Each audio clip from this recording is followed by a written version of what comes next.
Here we go. You saw the title, you saw the thumbnail. I absolutely believe, without a shadow of doubt in my heart, that this game, Dolphins, Steelers, Week 15, Monday Night Football, is the biggest game of Mike McDaniel's career. And that includes 2 playoff games. Includes a winner-take-all AFC East showdown between him and the Bills for that crown. I'll talk about it and explain why. I mean, obviously, winning would keep the playoff hopes alive. And this was filmed on Monday afternoon prior to the Chargers game, so who knows if the Chargers are 9-4 or if they're 8-5. But Miami has creeped back up into the playoff discussion. They've went from 2-7 to 6-7. They've won 4 straight games, defeating the Bills at home, the Commanders in Madrid, the Saints at home, and then this past Sunday going on the road and beating the Jets 34-10, which oddly enough, you now have 2 wins 34-10 this year, both on the road. Remember, they beat the Atlanta Falcons 34-10. But why is this the biggest game of Mike McDaniel's career, in my opinion? Well, first of all, he has been on the hot seat from fans and media at times over the past year and change. And even though the Dolphins have won some games, I still think he's not fully in the clear, especially from the fan base. And I think when you talk about why this game is so big for Miami, not only is it the playoff hopes for this season that are very slim, but this is a win that would dispel all of the shortcomings Mike McDaniel has had in his career. What has plagued Mike since he's become the Dolphins head coach? The fact that he's been unable to beat teams that are above 500 consistently, win big games on the road, and winning in December, November, and January in cold weather. He has been unable to do these 3 things consistently. And it's why Dolphins fans, including myself, have been so hard on the train that McDaniel isn't the head coach that brings this team to a Super Bowl or damn near even a division title / win a playoff game. But if you're able to beat the Steelers on Monday, you check all of these boxes. I mean, how about this, by the way? A little quick sidebar before we get back to the Mike McDaniel discussion. Sunday was the first time that Tua has won a game in his career that was below 46 degrees. Kind of hard to fathom that. He was 0-7 in games under 46 degrees going into Sunday. They obviously got that win. Now, that's not Mike McDaniel. That was more or less Tua, because McDaniel obviously won that game in Cleveland last year late with Tyler Huntley. It was a rain, really cold game, but he hasn't been able to do it with Tua. And if you want the vibes to be on the uptick, you want the Dolphins to beat the Steelers, don't jinx it. Hit that thumbs up icon. I need 1,000 likes on today's video so we get the good vibes flowing going into this Week 15 pivotal game for Miami and McDaniel. But I want to revisit this. We know what Mike McDaniel is. I've shown this graphic a lot throughout the show this year and before. And I talked about it. The inability to beat teams above 500 is why I've been so low on Mike McDaniel as the head coach of the future in Miami. He's 4-15 against teams with a winning record. When they're playing them, by the way. I want that abundantly clear. It is when they play them, not how the season finishes. The only win this season against a team with a winning record would be the Buffalo Bills, who you beat at home in Week 10. But you're 30-15 against 500 teams or worse. So you do your job. You beat the teams you should. But he's been unable to consistently get wins as an underdog against teams that are better than him. On paper, at least. And I just want to go back to some of these opportunities that fit the description that we're talking about in today's show. Dolphins Steelers. Late games in the season that mean something on the road or at home in tough conditions. His first year as head coach. Week 15 at Buffalo. Chance to win the division or really put a stranglehold on it. You lose 32-29. It was a hell of a game, but you couldn't get the win. But you also followed it up with a game on Christmas against the Packers at home A team that wasn't even good, by the way, but it was a big game because it would have bounced you back into the right playoff position. You lost that one at home on Christmas to the Packers 26-20. Then in 2023, a 2-week stretch at the end of the year. Remember, Miami finished the season going 11-6. 11-6. They were 11-4 entering the final 2 weeks, needing just to split the final 2 games to win the division. You lost in a blowout fashion on the road against the Ravens, 56-19, and then you lost at home to lose the division against the Bills in 2023. But then you just go back to last year in 2024. You're a bad football team. You rattle off 3 straight wins, a chance to win a 4th straight game to get to 500, 6-6 on Thanksgiving. And you lay a goose egg and get bullied by the Packers. But then you'll beat the Jets the following week and then have a chance to get back to 500, 7-7 against the Texans on the road in week 14. Or week 15, excuse me. And you got beaten that one 20-12. Like, you've had so many opportunities to not only go on the road, but win big games in December, in late November, to help you either make the playoffs or win the division/playoff position. Now, a win this week does not absolve Mike McDaniel of his struggles that we just outlined and went through in detail. But for people who have been banging the drums and trying to tear down the walls, saying that Mike McDaniel cannot be the head coach of this football team in 2026 and beyond, that includes me.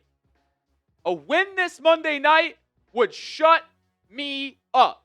It would shut a lot of the people up that believe Mike McDaniel needs to go. Like, I truly believe that a win this Monday night could not only secures him as the head coach in 2026, but starts to make believers and truthers of a lot of the fan base. This is a big opportunity, and I do not want Dolphins fans to overlook this game as like, just another game in a season that was ultimately lost doesn't mean anything. No, this means a lot. Even if Miami wins or loses this game and miss the playoffs, it don't matter. The result of this game, how the Dolphins show up and play, how detail-oriented they are, how disciplined they are, how they are coached, means a lot for the future of the organization and Mike McDaniel. And we're not done talking about this, folks, but we are sponsored by Ethos. Have you or a friend experienced loss, which has you thinking about how to secure your family's financial future? With life insurance through Ethos, your family is protected. Life insurance is a perfect way to make sure you're covered. And right now, you can get your free quote at ethos.com/NFL Daily. Ethos is an online platform that makes getting life insurance fast and easy to protect your family's future in minutes, not months. There's no complicated process, and it's 100% online, no medical exam required. You just answer a few health questions. Some policies as low as $2 a day, billed monthly. And as of March 2025, Business Insider named Ethos the #1 no medical exam instant life insurance provider.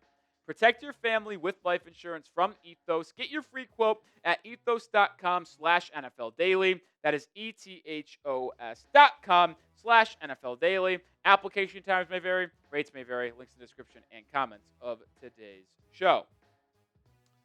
I want to go back to a video we put out on Saturday. It was a report from ESPN about the future of Mike McDaniel in Miami. This was the report from Dan Graziano. There are a number of people in the league who think Dolphins coach Mike McDaniel could be saving his job with a strong finish.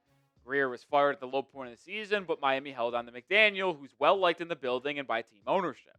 Obviously, Miami is headed into a transition period and everything is still possible, but the field of head coach candidates this year isn't being perceived as very robust, and Dolphins ownership still thinks McDaniel can be a successful coach. It would not be a shock at all at this point to see him still coaching the Dolphins in 2026. And I will go back to this. There is a teetering point in Mike McDaniel's job status for the future right now. We are on seesaw. A win brings you right up to, okay, this is our coach. A loss brings you, this is the same old Mike McDaniel. Like, I'm not kidding. A win on Monday might actually have me believing the Miami Dolphins should be best in their decision to keep Mike McDaniel. And I had this debate with Coop as well, and why I think this is the biggest game of his career. And you're like, how is it bigger than a playoff game? Well, remember, those 2 playoff games that he coached in those AFC East matchups were in his first 2 years when things were going well. And it's like, okay, yeah, even if you lose these games, there's not a question about your job status. Keeping your job is the number one thing as an NFL head coach. That's the number one thing. Got to be employed. Number 2 is winning meaningful games. But like, for this to mean so much for the future of his job is why I think this is such an important game for him personally and why it's the biggest of his career. And like, I'll go back to the potential list of head coach candidates in 2026. Like, you look down this list. You've got a couple former head coaches in Robert Saleh, Vance Joseph, and Mike McCarthy, who I think all are really good options. But the question you come back to, and you go back to that ESPN article as well about the kind of head coach market not being robust, if you will. Well, how many names can you sit up here and say officially are better than Mike McDaniel next season? Maybe one, and that's a maybe. Like, you can't guarantee that Robert Saleh, Vance Joseph, Mike McCarthy, any of these other first-time head coaches are going to be better than Mike McDaniel. You can't guarantee that. So if you can't guarantee that, and McDaniel gets a win in a big-time environment on Monday, well, then you should probably keep him for at least 2026, right?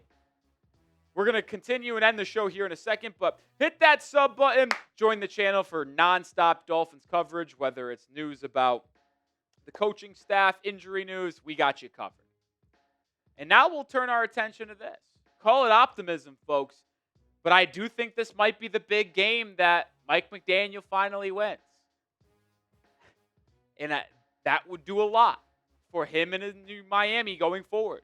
But why do I think this and have so much optimism? Well, it's because Miami has become one of, if not the best rushing attack in football over the second half of the year. Over the last 4 weeks, the Dolphins offense has had over 150 rushing yards in every single game. First time since 1977 that they've done that in 4 consecutive games. And you look at the Steelers' run defense, like if you did a trends chart, Steelers' run defense has been going like this. Miami's run offense has been going like this.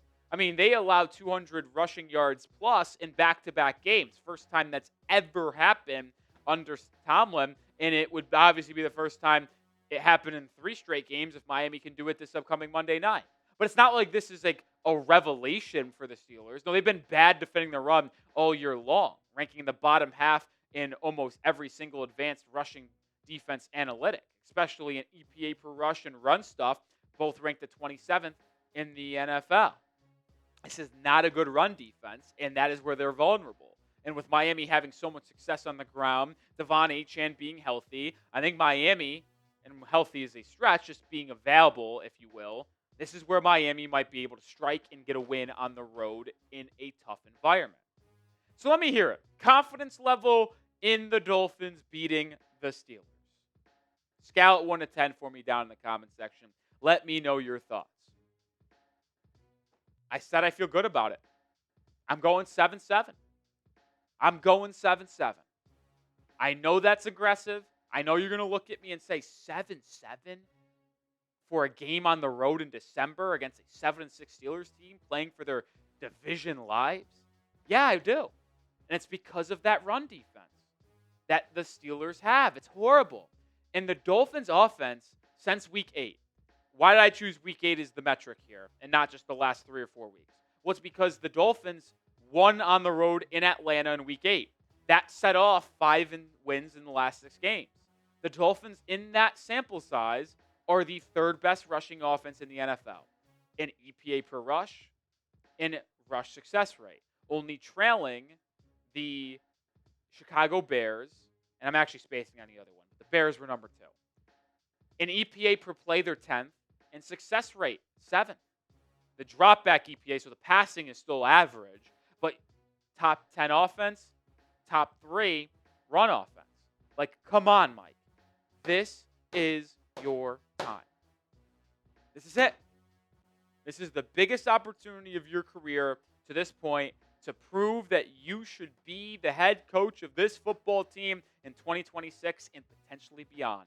You lose this game, and the last 3 wins, 4 wins are all for nothing. You're out of the playoffs, and you proved once again you're not able to go on the road and beat a team in cold weather in a big primetime game. Time to change the narrative, Mike. And if you can do it, you might start to win over Dolphins fans all over the world, including me. And that will do it for today's show. We'll continue to have you covered leading up to this big-time Monday night game in Pittsburgh. So subscribe and join the channel right now.